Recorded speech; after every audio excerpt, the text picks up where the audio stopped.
Inasgok telah mengundi 7 cabang olahraga yang dipertandingkan di Asian Games 2018.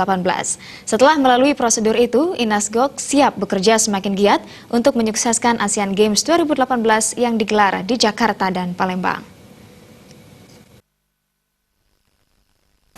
Inasgok telah mengundi 7 cabang olahraga yang dipertandingkan di Asian Games 2018. Namun belum semua cabang olahraga yang dilakukan undian. Baru 7 cabang olahraga yakni sepak takraw, handball, voli indoor, rugby, polo air, basket, dan sepak bola. Inasgok siap bekerja semakin giat untuk menyukseskan Asian Games 2018. Ketua Inasgok Erick Thohir mengatakan dari data terkini yang masuk ke Inasgok, jumlah atlet yang akan ikut menyemarakan Asian Games 2018 mencapai 11.000 peserta dan ditambah jumlah ofisial yang jika ditotal mencapai 16.000. Jumlah tersebut jauh lebih banyak dari Asian Games di Incheon, yang saat itu atlet yang berpartisipasi di Asian Games 2014 hanya 9.501 peserta. Di atas target dari kapasitas menunjukkan bahwa banyak negara percaya akan Indonesia.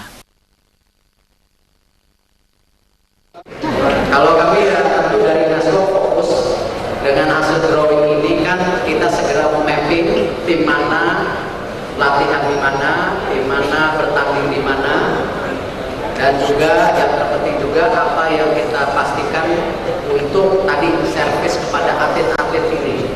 Ya. Apalagi kalau kita lihat dari data entry yang terakhir, ya, jumlah atlet itu hampir mencapai 11 ribuan, ya. Kalau kita lihat berarti dengan nanti adanya tambahan daripada official ini akan mencapai 16.000. Jadi di atas target yang kita tadi kapasitasnya.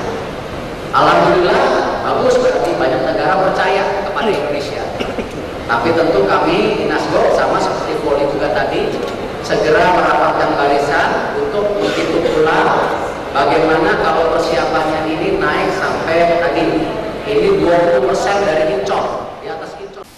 Dalam undian, Indonesia mendapatkan keistimewaan pada beberapa cabang olahraga yang salah satunya sepak takraw. Indonesia berhak memilih grup yang ingin ditempati. Sedangkan Malaysia masuk grup B bersama Thailand, Laos, Myanmar. Hasil drawing kali ini dinilai sudah cukup bagus dan dilakukan secara profesional dan transparan.